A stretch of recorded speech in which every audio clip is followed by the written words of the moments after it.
lebih bertanggung jawab, dan lebih peduli terhadap sesama. Lalu yang ketiga, filsafat sebagai landasan ilmu pengetahuan. Filsafat adalah induk dari semua ilmu pengetahuan. Nah, teman-teman, dulu ribuan tahun yang lalu tidak ada yang namanya fisika, psikologi, atau sosiologi. Para filsuf Yunani seperti yang sudah dijelaskan tadi, seperti Aristoteles, mempelajari segalanya dalam satu wadah, yaitu filsafat. Setiap bidang itu berkembang, memisahkan diri. Fisika lahir dari filsafat alam, psikologi dari filsafat masyarakat, tentang pikiran manusia, dan sosiologi lahir dari filsafat tentang masyarakat. Nah, semua ilmu yang kita pelajari sekarang itu berakar dari filsafat. Selain itu, filsafat memberikan arah, tujuan, dan landasan filosofis, ontologis, yaitu pertanyaan tentang apa hakikat dari ilmu itu sendiri, epistemologis, yaitu tentang bagaimana cara kita mendapatkan pengetahuan yang benar, dan aksiologis, yaitu tentang nilai dan manfaat dari ilmu tersebut kepada kehidupan kita. Bagi sistem pendidikan, kurikulum, dan perkembangan ilmu. Itulah mengapa filsafat disebut sebagai induk dari segala ilmu. Lalu yang keempat, filsafat membuat kita dapat memahami secara menyeluruh atau secara realitas holistik. Maksudnya di sini adalah kita bisa selalu melihat permasalahan dari berbagai sudut pandang, tidak hanya dari satu perspektif. Misalnya, ada seorang mahasiswa yang memiliki nilai ujian yang kurang bagus. Kalau kita tidak berpikir secara holistik, kita akan langsung menyimpulkan pasti dia malas belajar. Selesai, udah gitu aja. Tapi kalau kita berpikir secara realitas, katakan dia sebenarnya memiliki masalah dengan keluarganya, atau memiliki masalah dengan mentalnya, atau masalah ekonominya.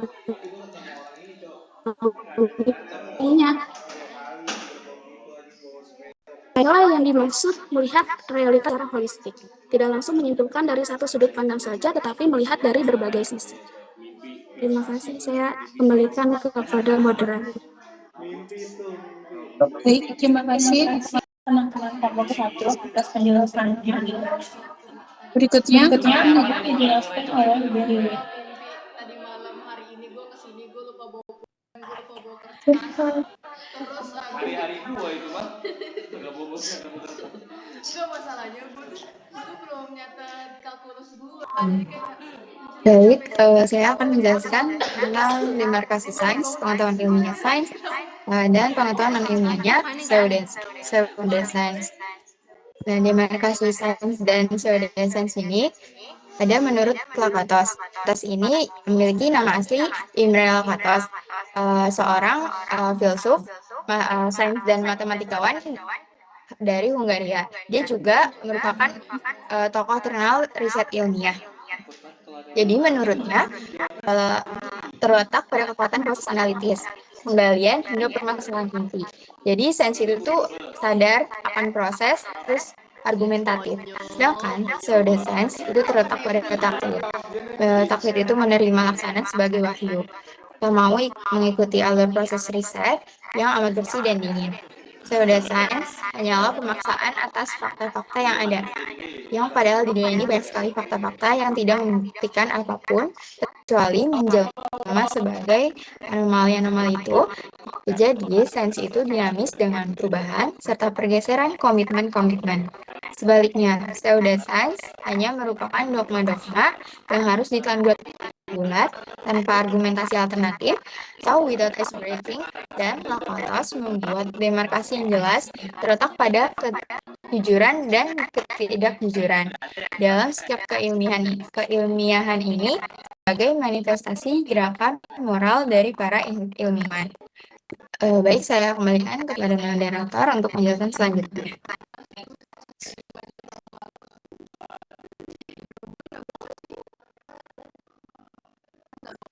Baik, terima kasih atas penjelasannya. Buat Next. Baik, dari materi yang telah kami jelaskan, dapat disimpulkan bahwa filsafat adalah ilmu yang penting karena mengkaji hakikat segala sesuatu secara mendalam, sistematis, dan kritis. Sebagaimana yang disepakati oleh para ahli besar seperti Plato, Aristoteles, Descartes, hingga Immanuel Kant. Selain itu, filsafat juga membantu kita membedakan pengetahuan ilmiah yang bersifat objektif dan dapat diuji dengan pengetahuan non-ilmiah yang sering diterima tanpa bukti yang jelas. Sehingga kita tidak mudah terjebak pada keyakinan yang keliru. Dengan demikian, filsafat bukan sekedar mata kuliah teori, melainkan bakal hidup yang menjadikan kita mahasiswa yang tidak hanya pintar, tetapi juga kritis, bijak, dan berkarakter. Baik teman-teman, cukup sekian dari kelompok 1. Selanjutnya kita akan masuk ke sesi diskusi. Boleh di next slide.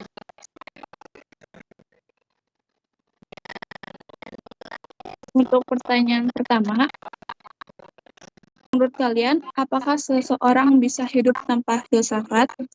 Untuk teman-teman yang ingin menjawab, boleh raise hand.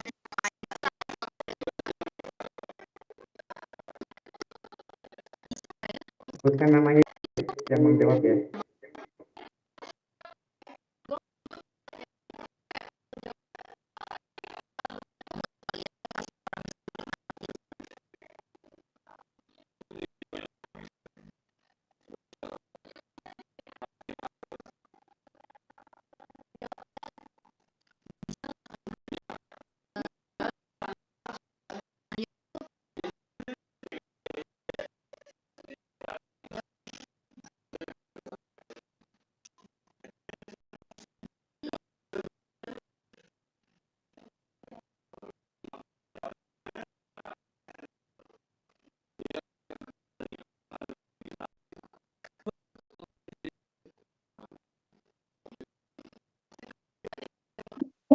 Baik, Zafran, dipersilakan untuk menjawab pertanyaan. Oke, terima kasih. Menurut saya, seseorang itu tidak bisa hidup tanpa filsafat karena filsafatnya. Jadi kayak misalnya secara moral dan akademik, jadi tanpa kedua hal logika dan moral itu, seseorang tidak bisa hidup, mustahil hidup di dunia ini. Itu sih jawaban dari saya. Terima kasih.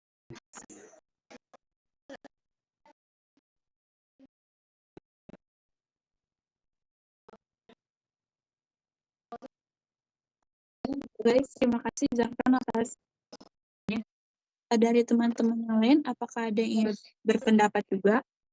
Siapa tadi yang jawab namanya? Zafran, Pak Isman.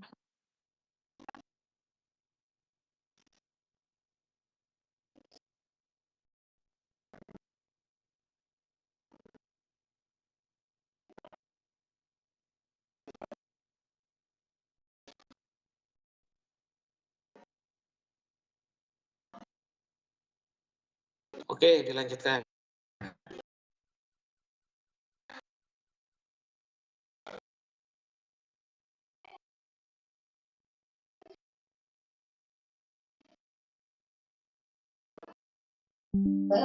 Untuk pertanyaan kedua, menurut pendapat kalian, jelaskan apakah sebuah tindakan dapat dikatakan benar secara moral apabila tujuannya baik meskipun caranya tidak sesuai dengan nilai-nilai etika. Yang ingin menjawab boleh di-raise hand ya teman-teman.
Ayo silahkan.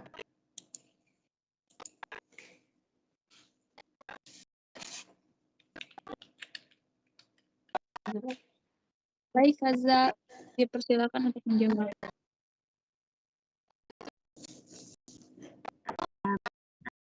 Sebelumnya, perkenalkan nama saya Fazana Afifah. Saya izin menjawab terkait pertanyaan kedua.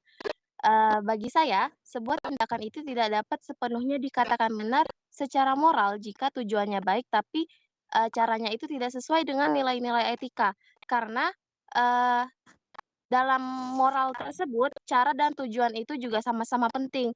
Jadi, jika cara yang digunakan melanggar norma atau merugikan orang lain, maka tindakan tersebut tidak dianggap baik secara moral meskipun tujuannya itu baik. Begitu. Oke, terima kasih Kaza atas jawabannya. Sudah benar Kami belum jawabannya? Jawabannya benar. sudah. Oke, terus? Kami dari kelompok 1 ingin menambahkan, Bapak izin. Jadi, untuk pertanyaan nomor 2 ini, tindakan yang bertujuan baik itu tetapi dilakukan dengan cara yang salah tidak dapat langsung dinilai benar atau salah secara moral. Namun, tindakan yang jelas tidak bermoral adalah ketika seseorang mengetahui bahwa caranya itu salah, tetapi tetap melakukannya secara sadar tanpa rasa tanggung jawab.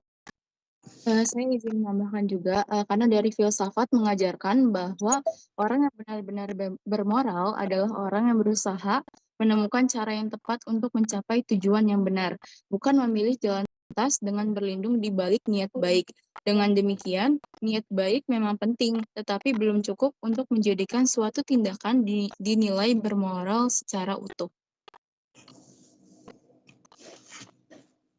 Untuk selanjutnya ada pertanyaan nomor 3, boleh di next slide. Yap, siapa ya namanya? Khazanatun, Pak. Apa? Khazanatun. Oke. Kayaknya saya mungkin nanti ketua kelasnya yang nyatat ya. Saya kayaknya nggak bisa nyatat nih, nggak hafal namanya. Satu-satu. Bisa ya, Lin ya? Baik, Bapak. Oke.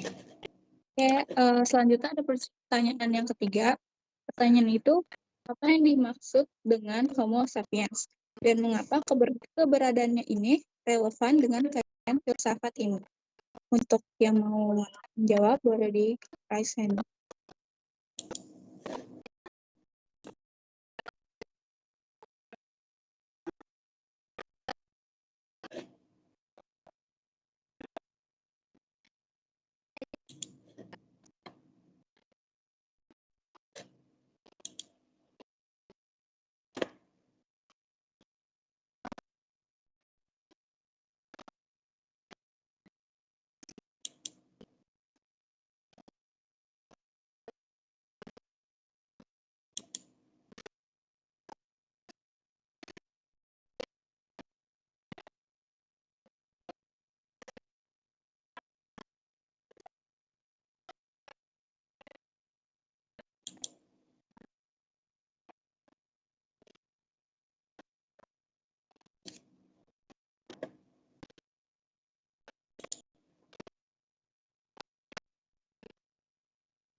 Jawab.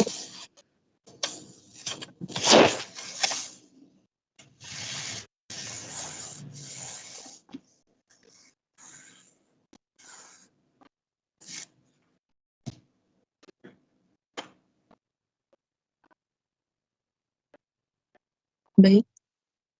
Untuk Dila, untuk menjawab pertanyaan. Suaranya kedengeran nggak? Kedengaran, Dil. Dengeran. Perkenalkan, nama saya Umi Fadila Ramadhani. Dari pertanyaan itu, apa yang dimaksud dengan Homo sapiens itu sendiri adalah spesies manusia modern yang memiliki itu kemampuan kognitif tingkat tinggi. Dan kita tuh termasuk salah satu anggota Homo yang masih bertahan hidup hingga saat ini. Nah, kalau mengapa keberadaan relevan dengan kajian filsafat ilmu, itu menurut saya tuh keberadaan Homo sapiens menjadi pusat perhatian dalam filsafat ilmu karena manusia adalah sebuah subjek sekaligus objek dari ilmu pengetahuan itu sendiri. Karena manusia sebagai pencipta ilmu, kapasitas epistemologis, dimensi etis dan aksiologis. Dan pada intinya tuh tanpa Homo sapiens, ilmu pengetahuan tidak akan ada. Oleh karena itu, memahami hakikat si bijak ini sangat penting untuk memahami validitas, proses, dan tujuan dari ilmu yang kita kembangkan. Ya, gitu sih dari saya. Baik, terima kasih Dila atas penjelasannya. Kami dari kelompok 1 ingin menambahkan.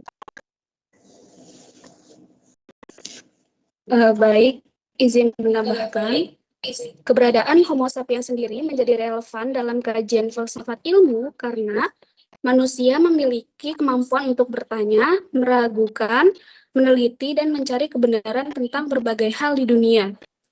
Dari proses berpikir tersebut, lahirnya pengetahuan, konsep, teori, dan berbagai ilmu pengetahuan. Saya juga ingin menambahkan, dalam filsafat ilmu itu sendiri, manusia sebagai Homo sapiens dipandang sebagai subjek yang menghasilkan pengetahuan. Artinya, manusia ini tidak hanya menerima informasi, tetapi juga mengolah, mengkritisi, dan mengembangkan pengetahuan melalui proses berpikir nasional, refleksi, dan dalam penelitian. Terima kasih. Baik, sekian dari kelompok 1.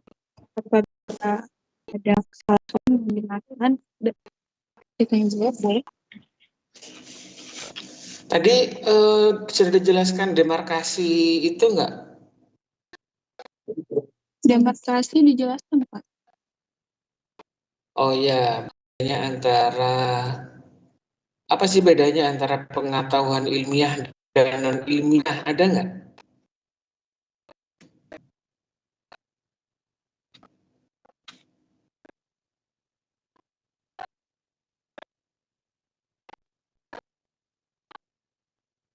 Masih ya. Jadi standar proses.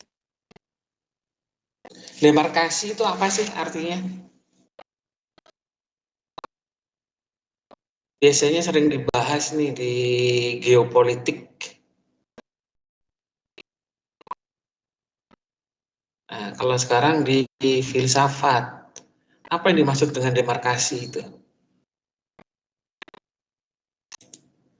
Ada yang tahu?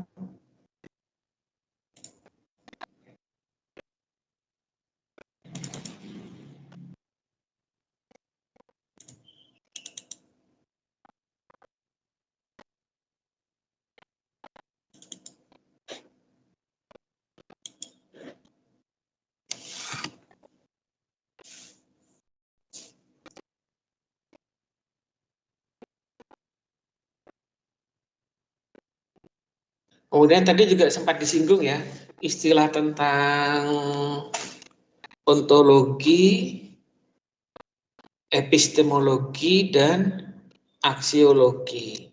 Tapi sebenarnya secara khusus nanti akan dibahas oleh kelompok berapa ya? Kelompok 2 ya? Iya, untuk pertemuan berikutnya ya. Jadi itu nanti masuk ke dalam bidang telaah filsafat ilmu. Ada ontologi, epistemologi, dan aksiologi. Secara khusus nanti dibahas di kelompok 2. Nah, sekarang yang tadi saya tanyakan itu tentang demarkasi sains. Apa yang dimaksud dengan demarkasi itu apa?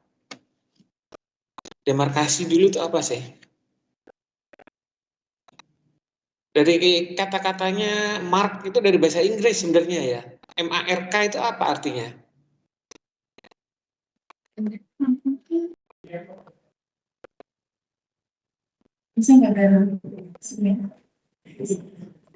Kalau dari saya sendiri, demarkasi itu kayak proses penetapan, penandaan atau kayak pemisahan. Tanda ya? Iya, iya. Penanda. Jadi mark itu sebagai tanda. Tanda di mana berarti dia membedakan sains dan pseudosains ini sendiri.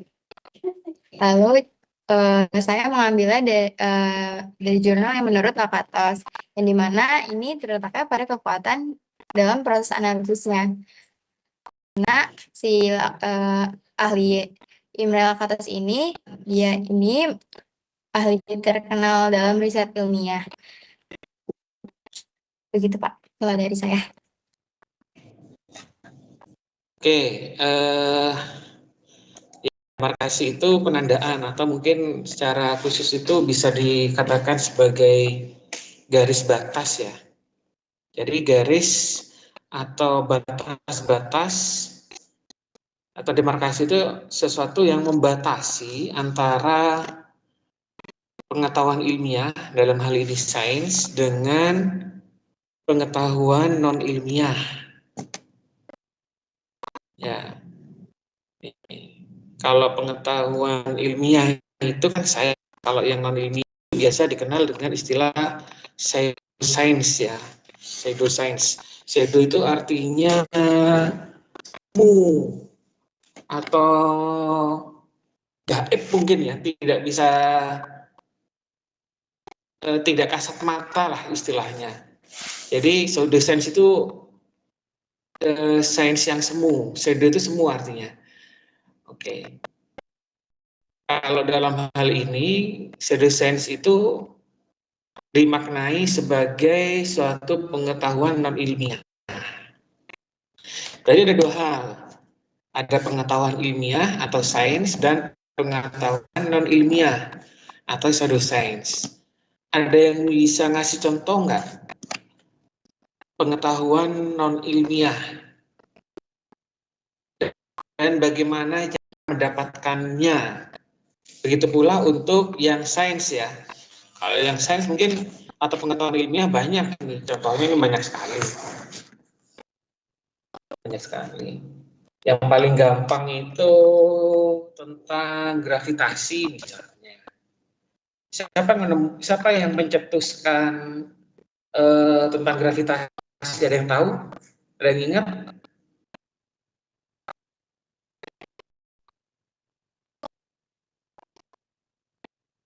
Atau kalau di bidang matematik itu Pythagoras yang menemukan apa namanya ya, triple Pythagoras, masih ingat? Ingat nggak yang dinamakan Pythagoras? Masih ingat? Tahu kan ya pasti ya. Biasanya kan 3, 4, 5 yang didapat dari sudut siku-siku, dari segitiga siku-siku.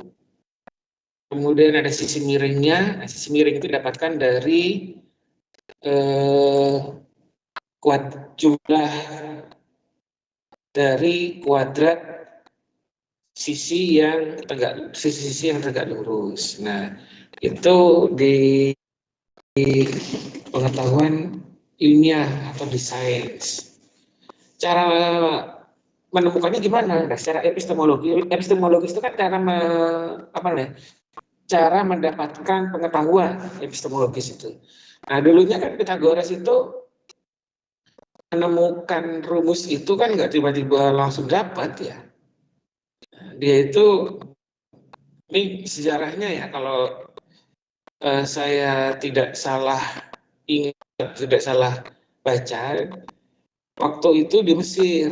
Nah, di Mesir itu kan di pinggiran Sungai Nil itu kan tanah itu sering bergeser, patoknya ya, tanda-tandanya itu ya. Kayak kita kan biasanya matok tuh rumah, luas tanah kita berapa. Nah, kalau di pinggir Sungai Nil dulu itu ceritanya sering banjir. Jadi setelah banjir, patok itu pada hilang, batas-batasnya pada hilang. Nah, kemudian bagaimana cara untuk apa namanya membuat patok itu atau tanda-tanda garis-garis itu supaya mudah ditentukan lagi. Nah, dari situ nanti ceritanya. Sehingga muncullah teorema Pitagoras. Nah, kalau kalian ingin lebih mendalami, ikut mata kuliah sejarah matematika ya. Nanti akan ada di situ. Sejarah matematika. Kemudian bilangan nol. Nah, salah satu nih contoh pengetahuan ilmiah atau sains. Dulu itu sebelum ada bilangan Arab, itu bilangan Romawi. Bilangan Romawi itu kan nggak ada angka nolnya. Dimulai dari angka 1, bilangan dasarnya itu 1 ya sampai 9. Semakin besar angkanya, susunan angka bilangan Romawinya kan juga akan semakin panjang kan? Iya.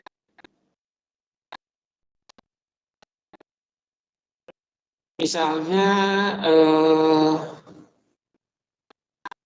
10 dengan 1 miliar, ya 1 miliar. Itu kan penulisan kalau menggunakan bilangan Romawi itu kan panjang, meskipun pakai bilangan yang kita gunakan sekarang, ya, bilangan Arab ya namanya ya kalau sekarang itu ya. Itu juga panjang, tapi kan bisa disingkat jadi 10 pangkat berapa gitu ya. Kalau di bilangan Romawi nggak bisa. Nah, karena kesulitan itulah dalam menuliskan bilangan, kemudian ada penemu dari mana tuh yang Al-Khawarizmi namanya ya. Dia salah satu bapak matematik di bidang aljabar. Salah satu penemuannya adalah ditemukannya bilangan nol oleh beliau itu.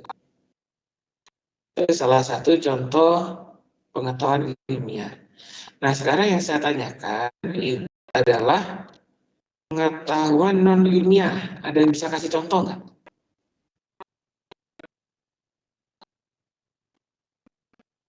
Lalu apa sih yang membedakan antara pengetahuan ilmiah atau sains dengan pengetahuan non ilmiah atau pseudoscience? Apa yang membedakan?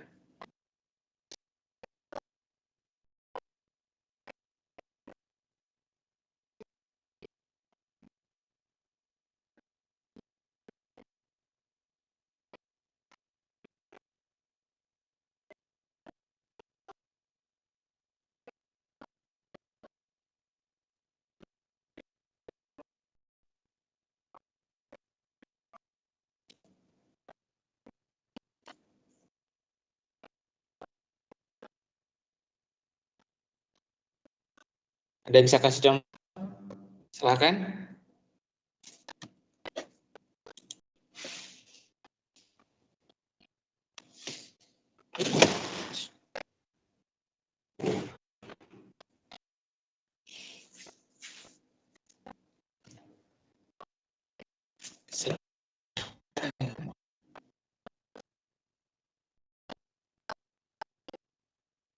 Ini yang presentasi hari ini siapa? Arsalu ya?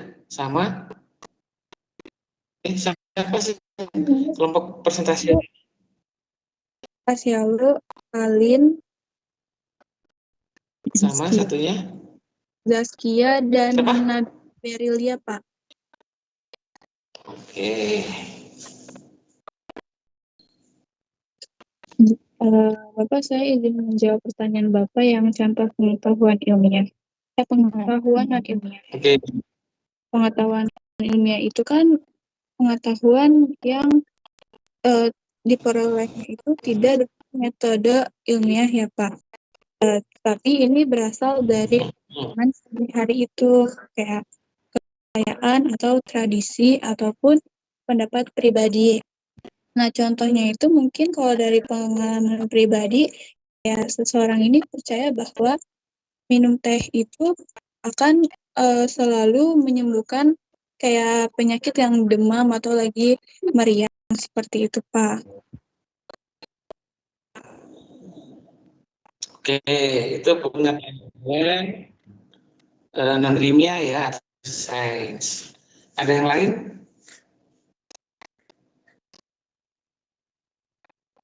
Contoh yang lain? Ini contohnya sebenarnya.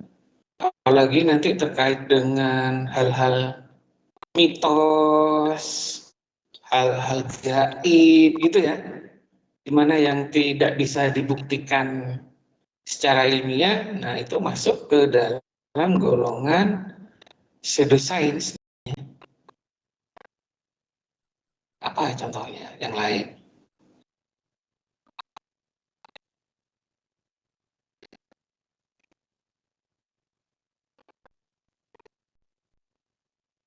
Bapak, saya Zaskia izin menjawab, Pak.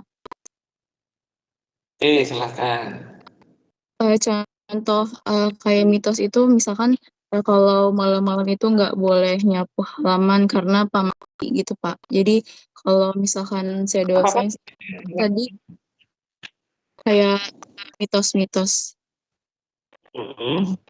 Apa tadi contohnya? Semisal kayak yang paling terkenal di lingkungan itu dilarang nyapu waktu malam hari karena takutnya pamali gitu, Pak. Oh iya, itu salah satu contoh juga ya. Nanti ada pocong yang ngetok malam-malam gitu. Nah, itu termasuk dari pengetahuan non ilmiah sebenarnya ya. Jadi banyak yang tergolong dari pseudoscience ini sebenarnya ya. Jadi pengetahuan non ilmiah ini nanti ada apa namanya?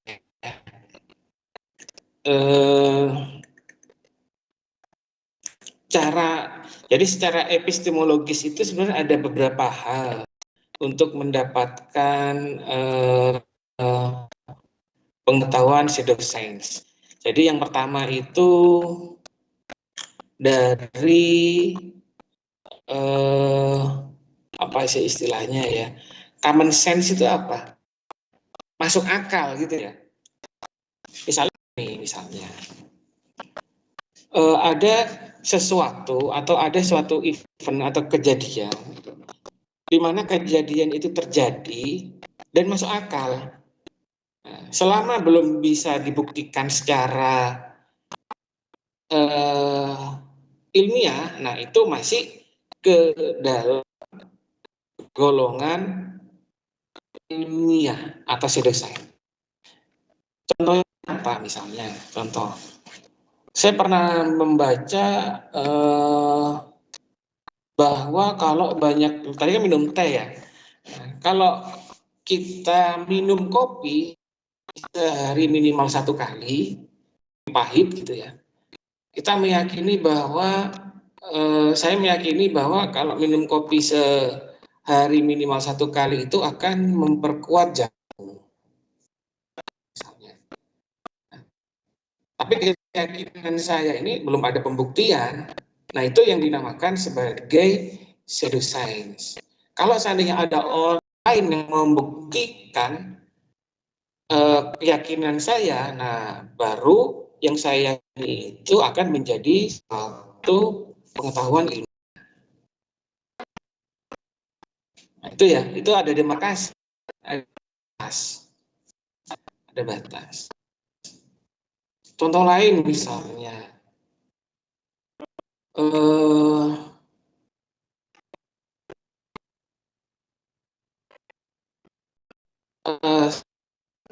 contoh Alin misalnya, Alin ya, Alin pada saat mengikuti mata kuliah kalkulus integral gitu ya, sekarang ya, ternyata selama perkuliahan susah nih materi itu masuk ke kepala kita, di kepalanya si Alin nih, nggak ngerti-ngerti gitu yang diberikan oleh dosen ya. Kemudian Alin ini karena mungkin sudah gimana ya caranya ya supaya saya cepat paham. Nah, kemudian Alin mendatangi seseorang, misalnya orang pinter lah istilahnya. Orang pinter itu bukan profesor ya, bukan profesor, bukan ini ya, orang pintar dalam tanda kutip gitu ya misalnya. Nah, sama orang pintar ini, Alin dikasihlah sebotol air mineral gitu. Cuma ditiup gitu nih, minum ya. Nanti sampai di rumah minum sehari minum 3 kali, habiskan gitu. Misalnya ya, air yang ditiup tadi. Nah, secara Alin meyakini hal itu bisa membuat dia lebih memahami materi gitu yang diberikan. Dialah minum. Ternyata beneran terjadi gitu. Pada saat si Alin belajar, misalnya dia pada saat mempelajari materi volume benda putar misalnya menggunakan integral, oh iya, ternyata gampang. Saya kok kemarin-kemarin kok nggak bisa ya, sekarang setelah minum air ini kok jadi bisa. Nah, itu termasuk salah satu pengetahuan non ilmiah sebenarnya ya. Kalau seandainya ingin diselidiki gitu ya, ada istilahnya sugesti. Ya, kan kadang-kala orang itu tersugesti bahwa diberikan sesuatu gitu dengan tujuan tertentu bisa jadi yang diinginkan itu bisa terjadi gitu. Nah, itu sebenarnya sugesti gitu ya. Keyakinan gitu, keyakinan penuh terhadap dirinya sendiri. Nah, itu salah satu contoh non ilmiah. Banyak sebenarnya ya. Jadi mungkin kalian lihat orang-orang tua gitu, misalnya mau nikah nih, kan kalian kan pasti mau nikah nanti setelah lulus ya, jangan sebelum lulus kuliah ya. Setelah lulus misalnya mau nikah, orang tua nenek kalian atau siapa gitu harus cari hari baik dulu gitu ya. Sebenarnya kan hari baik kan bisa tiap hari gitu kan. Cari hari baik, lihat kalau di Jawa itu ada yang namanya primbon ya kan.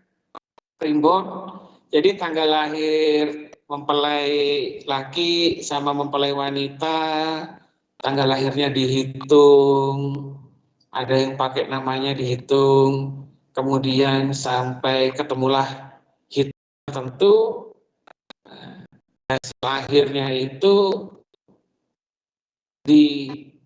diverifikasi oleh buku primbonnya, ketemulah hari baik gitu misalnya. Nah, mungkin kalian pernah nih ngalamin entah itu kakak atau mungkin orang lain itu ya, seperti itu. Nah, itu satu contoh pengetahuan pseudoscience. Ada lagi mungkin yang mau ditanyakan, silakan.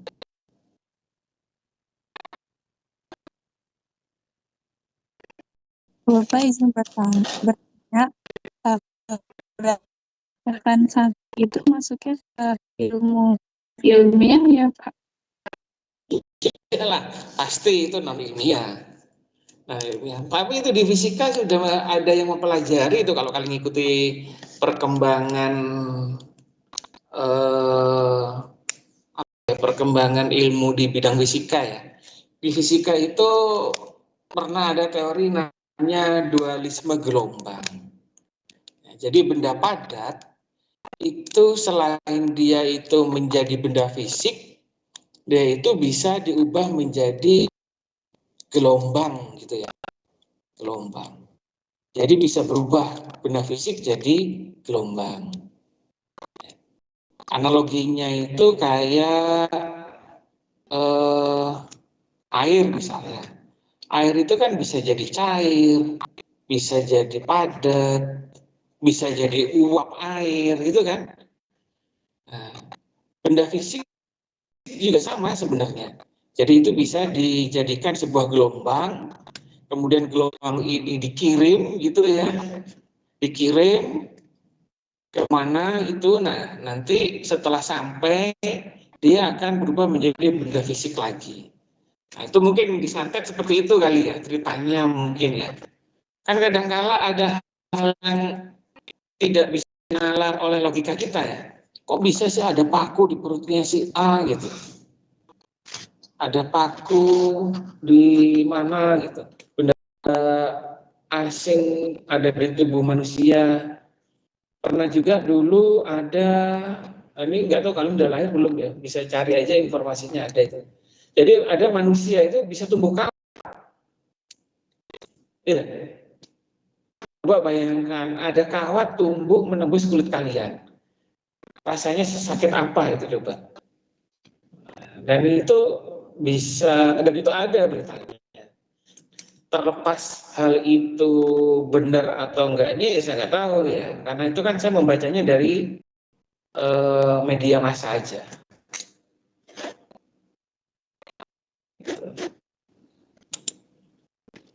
Entah itu memang ada kelainan genetika. Kalau orang yang sakit itu yang istilahnya jadi korban itu dia meyakini bahwa dia itu disantet gitu ya, disantet oleh orang lain. Cuman kalau orang apa namanya? Kalau dari sisi yang lain, mungkin dari POV yang lain ya bisa jadi itu bukan karena santet misalnya, karena ada perubahan, ada apa ya namanya ya, perubahan genetika misalnya, ada sakit yang menyebabkan seperti itu ya, ya memang perlu ilmiah sebenarnya ya. Yang tadi ada yang mau rasain apa ya? Lompat farel ya.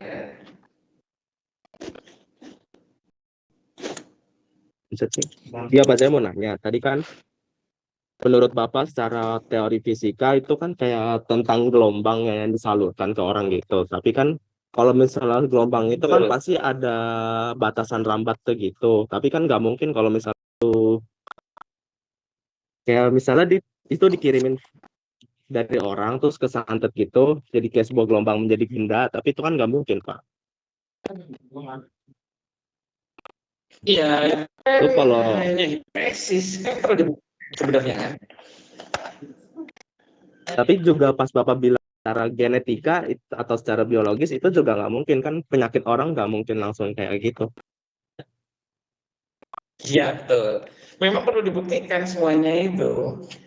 Jadi kalau seandainya bisa dibuktikan secara ilmiah ya ada alasannya. Kalau memang tidak ada, ya kalau memang belum ketemu alasannya ya itu bisa masuk ke dalam golongan pseudoscience. Kita yang beragama Islam kan salah satu yang kita yakini kan adanya apa ya, meyakini ada yang gaib itu kan di rukun iman ya. Enggak hafal kalian rukun iman yang Islam ya.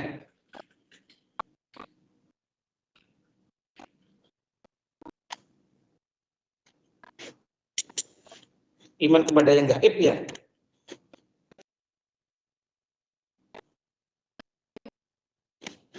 Nah, itu kan sebenarnya pseudoscience, tapi kita yakini bahwa itu benar-benar ada. Nah, sama yang tadi kasus-kasus yang belum terpecahkan secara medis misalnya, ya itu termasuk golongan dari pengetahuan non ilmiah. Gitu. Apakah ada ya? Ada kan buktinya. Nah, seperti itu.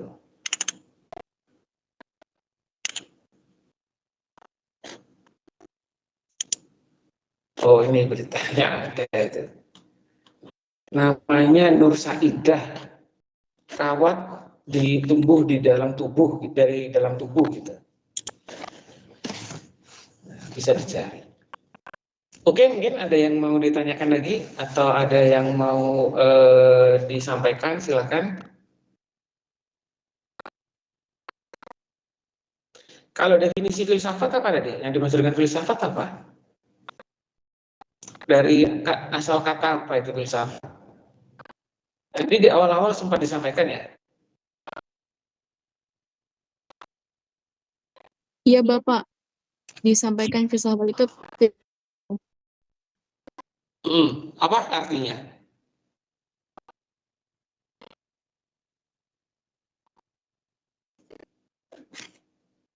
Artinya apa? Itu Pak, Filsafat?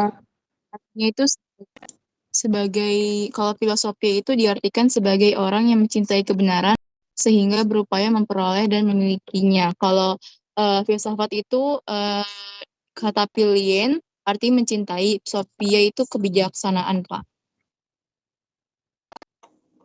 Mencintai kebijaksanaan berarti ya. Oke, tadi pertanyaan yang pertama apa tadi? Ada kaitannya dengan filsafat tadi ya? Yang pertanyaan yang ditanyakan di pertama tadi, kelompok ini, kan ada 3 pertanyaan tadi. Pertanyaan pertama apa? Pertanyaan 1. Di layar saya agak berubah ya. Menurut kalian, apakah seseorang bisa hidup tanpa filsafat?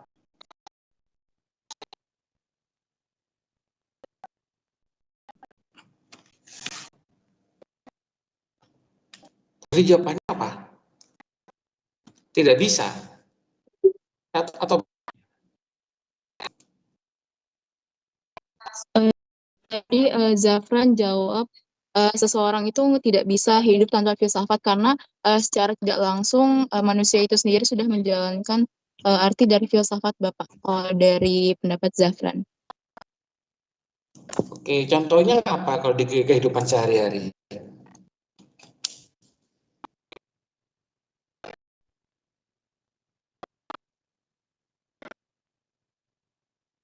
Ya, nah, ini kaitannya dengan pertanyaan pertama ini. Menurut kalian, apakah seseorang bisa hidup tanpa filsafat? Tidak bisa, karena apa tadi? Karena sudah terkait dengan kehidupan sehari-hari. Karena sudah tidak terlepas dari kehidupan sehari-hari, sebenarnya gitu ya maksudnya ya. Contohnya Iya, apa? Bapak. Apa itu?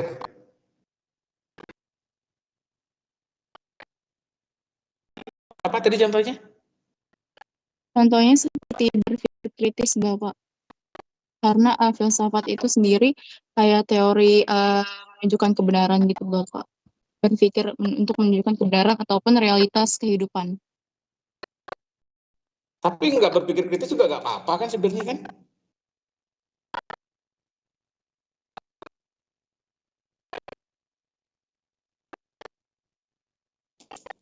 Jadi seseorang yang meskipun selama hidupnya tidak berpikir kritis kan masih bisa hidup dia. Ya hidupnya datar-datar aja misalnya. Nah, itu kan masih bisa hidup tanpa berpikir kritis. Ayo, ada yang tahu nggak?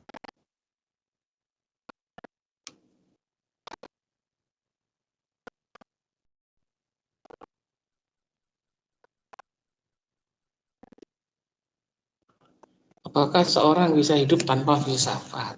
Filsafat sendiri mencintai kebijaksanaan.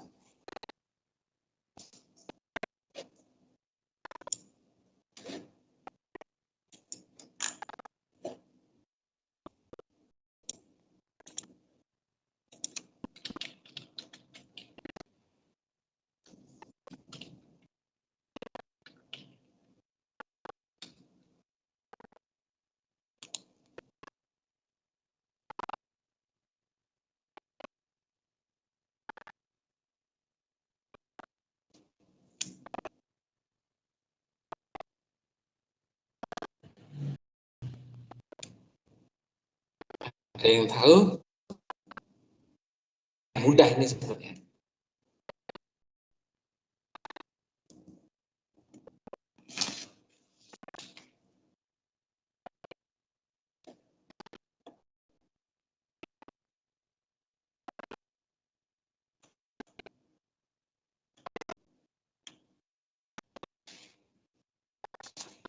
Jadi bilangnya pasti lain, mencintai dia kebijaksanaan.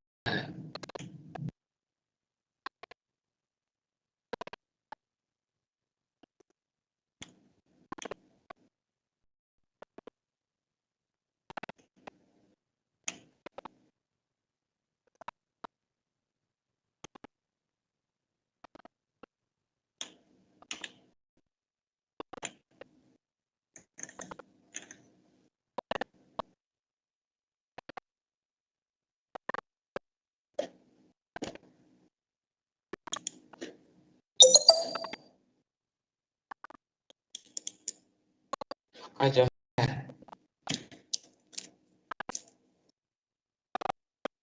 Kalau jawabannya berpikir kritis ya memang itu bagian dari filsafat, tapi kan orang masih bisa hidup meskipun nggak pernah berpikir kritis selama hidupnya, kan masih bisa berpikir matematis, berpikir biasa-biasa aja.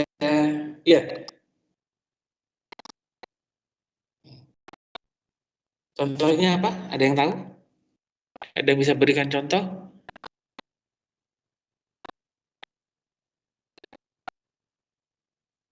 Kita melihat suatu proses atau kejadian di alam itu kan, kemudian kita lihat apa sih yang kita dapatkan dari kejadian itu. Nah, itu juga salah satu bentuk filsafat.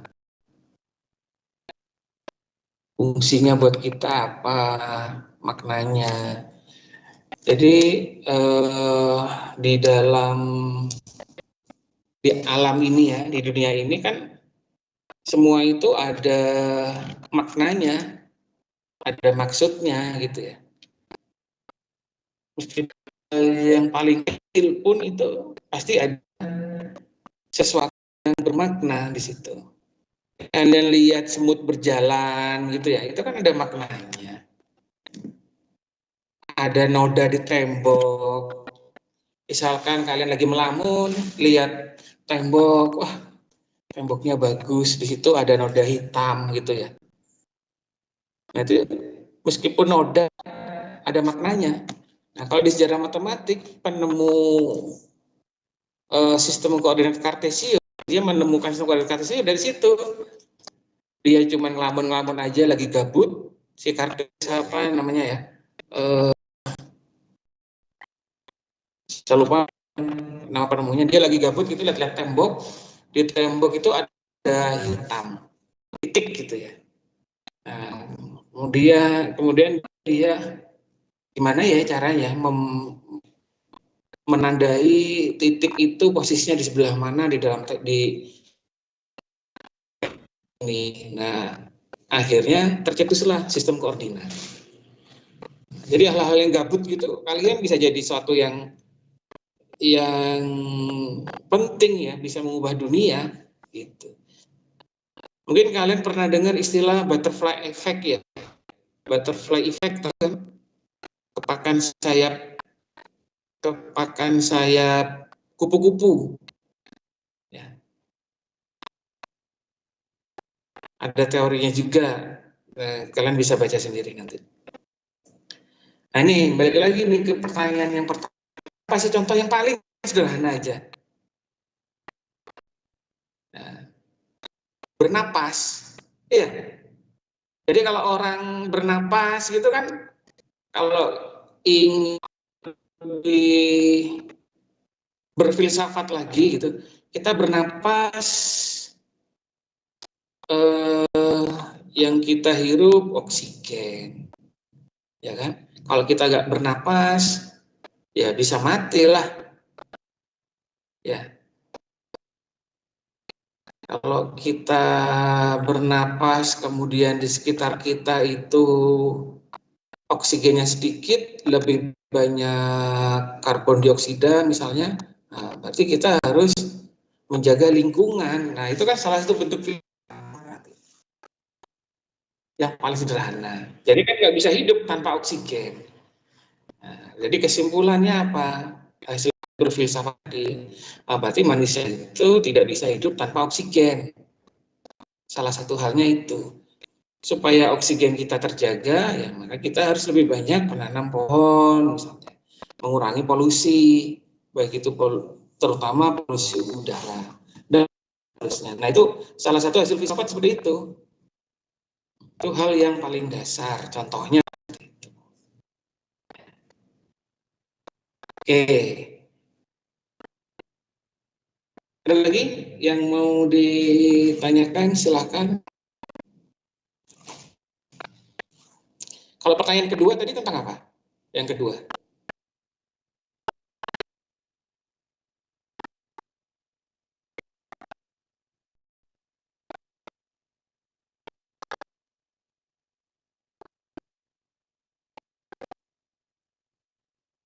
Belum berubah ya? Pertanyaan yang dua.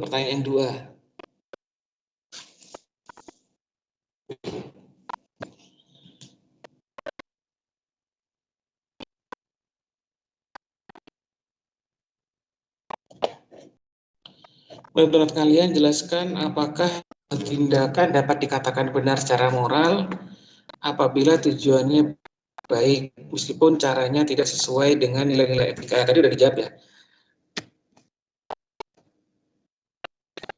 Oke, jawabannya udah benar tadi, udah oke. Cuma ingin tahu contohnya apa sih? Ada nggak contohnya ini? Coba berikan contoh.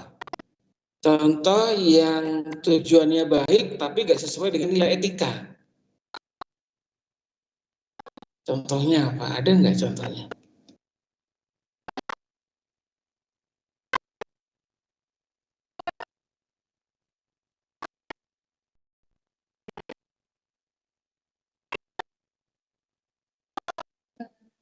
Contohnya mungkin saat ujian ada seorang mahasiswa yang mencontek yang bertujuannya untuk membanggakan orang tua dan mendapatkan nilai yang bagus seperti itu, Pak. Oke, betul sekali ini ya, bagus sekali jawabannya. Tujuannya baik, ingin membanggakan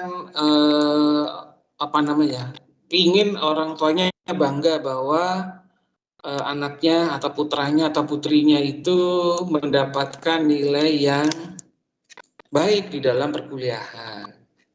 Nah, tapi cara yang dilakukan itu tidak sesuai dengan nilai-nilai etika, dengan cara mencontek, dengan cara ya pokoknya cara-cara yang curang gitu ya, itu tidak boleh gitu ya, meskipun tujuannya baik.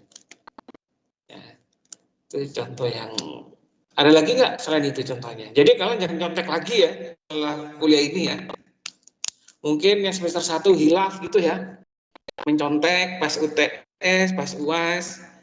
Nah, biar nggak biar sesuai dengan pertanyaan yang ditanyakan oleh kelompok pertama, berarti kalian jangan contek lagi kalau gitu. Contoh lainnya ada nggak yang lain?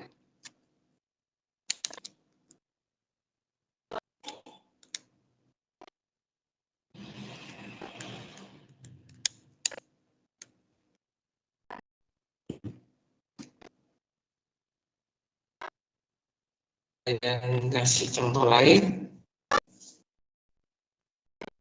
Memberikan contoh, misalnya Pak, di keadaan yang terpuruk dengan banyak orang yang mencuri itu untuk memenuhi kebutuhan yang mereka inginkan. Oh, bagaimana? Gimana? Tadi agak terputus di saya suaranya. Contohnya itu seseorang yang mencuri untuk memenuhi kebutuhan hidupnya, Pak. Oke. Jadi untuk memenuhi kebutuhan hidupnya. Tujuannya mungkin baik ya, cuma cara yang dilakukan yang kurang tepat. Tapi lihat dulu ini, memenuhi kebutuhan hidup yang mana dulu nih. Kalau orang pejabat korupsi itu kan terasa mencuri ya. Dia kebutuhan hidupnya untuk, ya dia butuh untuk foya-foya misalnya, itu boleh nggak kira-kira? Ya jelas nggak boleh kan? Ya, itu juga tujuannya nggak baik juga sebenarnya. Tujuannya udah nggak baik, cara mendapatkan juga tidak sesuai dengan nilai etik. Ya. Kalau kebutuhan hidup misalnya belum makan 2 hari, 3 hari karena tidak punya uang gitu, akhirnya dia mencuri roti, mencuri makanan, mencuri uang untuk memenuhi kebutuhan sehari-hari. Nah, itu memang tujuannya baik, cuman caranya yang salah. Nah, tapi hal yang seperti itu yang salah itu pada prinsipnya bukan si pencurinya sebenarnya ya, tapi yang salah itu orang-orang di sekitarnya. kurang empati, ada orang di sekitarnya belum makan, kan kelihatan kalau orang belum makan, lapar gitu, apalagi tetangganya gitu kan, pasti tahu, pasti kelihatan lah sekilas. Cuman sengaja tidak membantu, nah itu yang tidak baik. Itu yang salah sebenarnya pada ini bukan, ya memang si pencurinya salah secara etika ya, nah, tapi orang di sekitarnya juga lebih salah lagi kalau menurut saya, kalau tidak memiliki empati atau nirempati istilahnya. Nah, nilai-nilai etika ini nanti masuk ke aksiologi nanti ya, itu yang dijelaskan oleh kelompok 2 minggu depan masuk nggak? Kan masih belum lebaran ya. Libur bersama. Kan hari Kamis tanggal 12. Minggu depan Kamis itu tanggal 19 juga libur ya. 19 itu libur karena ya, tanggal merah. 18 itu cuti bersama. Mas kuliah atau sudah libur dosen yang ngajar? Ini kelas ya? Oh, masih Iya, ada, Pak. masih ya. Ya nggak apa-apa, tanya.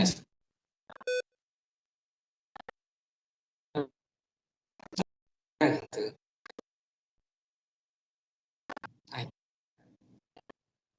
Tapi kalau masuk ya sudah masuk, nanti kalian dimarahin. Itu di edaran itu dikasihkan oleh Pak Rektor itu untuk WFA sebenarnya. Ya, mengizinkan secara tidak langsung secara itu membolehkan untuk mudik. Ini kalian yang rumahnya jauh-jauh gitu ya, yang ngekos udah pada dalam minggu ini. Minggu ini kan tinggal besok ya, tinggal hari Jumat ya. Kemarin tuh siapa yang rumahnya jauh ya, yang di Bengkulu apa di mana kemarin tuh? Di Belitung apa ya? Kelas ini kan? Ya, Pak, saya. Oh iya. Berarti kamu udah ke UNJ sekarang? Ke Jakarta sekarang? Kan kemarin katanya sejak itu belum balik tuh. Belum, Pak, masih di Bangka juga. Oh, masih di Bangka ini. Loh, jadi kuliahnya gimana? Yang Kan ada kelas offline-nya saya. Oh, yang ada kelas offline mana? Saya izin. Kaza ya? Iya, Pak. Yang kelas offline-nya gimana itu?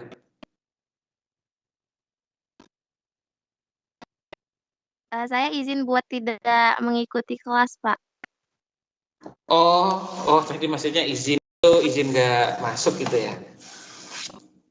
Ya, selama diizinkan nggak apa-apa. Tapi perlu diingat ya, untuk beberapa mata kuliah yang ada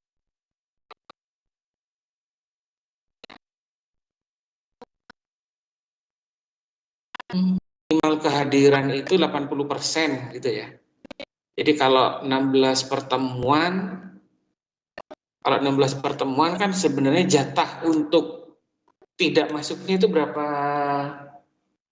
kali ya? Oh, 2 kali ya, 2 kali ya. Jatah tidak masuknya 2 kali. Atau dengan kata lain minimal itu 14 itu udah harus absen masuk gitu. Ya kecuali nanti kalau lebih dari 2 kali tidak masuk dan memang benar-benar gak bisa masuk ya dikomunikasikan dengan dosen pengampu mata kuliah masing-masing ya. Nah, kalau seandainya nanti pas UAS itu dosennya itu kadang-kala kan, misalnya saya ini yang ngajar, pada saat UAS saya nggak ngeh nih, kalian misalkan salah satu dari kalian itu tidak masuk lebih dari 2 kali dalam 1 bulan. Nah, dan mahasiswa juga tidak lapor gitu, atau ketua kelasnya tidak mengingatkan. Sebenarnya itu kan tanggung jawab sendiri-sendiri ya. Pada saat akhir, kalau dosen kan kadang-kala ada dosen yang istilahnya itu saklek gitu ya, terhadap aturan itu kaku, ada yang masih fleksibel. Kalau fleksibel mungkin masih ditanya. Nah kalau dosennya yang taat aturan, nah itu nggak akan tanya, nilai langsung 0 biasanya, nggak peduli. Nah kan syarat kan sudah tidak memenuhi persyaratan untuk mengikuti UAS. Kalau masih memaksa ikut ya langsung 0 biasanya. Nah maka sebaiknya kalau memang ada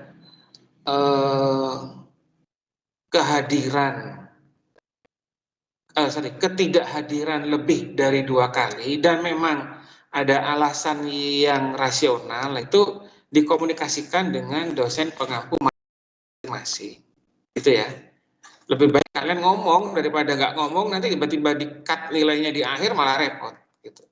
Ngomong aja, gitu. Misalnya, oh iya, kenapa kok lebih dari 2 kali? Misalnya sakit. Nah, kalau sakit kan biasanya ada surat dokter atau apa, gitu. Atau mungkin, oh saya mengikuti pertukaran mahasiswa. Nah, kalau itu kan misalnya ada suratnya. Saya ikuti lomba Bu pada saat perkuliahan Ibu, saya itu mengikuti lomba ke luar kota misalnya, atau lomba apa gitu. Sering biasanya mahasiswa UNJ ikut lomba karya ilmiah, entah itu kalau matematika ya, atau itu lomba membuat alat peraga dan lain sebagainya. Biasanya ada suratnya. Jadi kalian kalau mengikuti lomba atau apa gitu, suratnya jangan sampai hilang. Tetap minta surat pengantar atau surat tugas itu harus. Bapak, mohon maaf, instruksi suara. Oh iya, kenapa?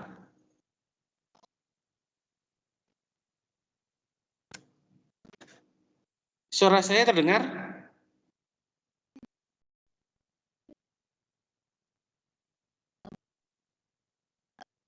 Oh iya. Oke, kita sampai 9, sampai jam berapa sih? 8 sampai 9.20 ya? Oh ya, oke. Saya sampai lupa nih waktunya.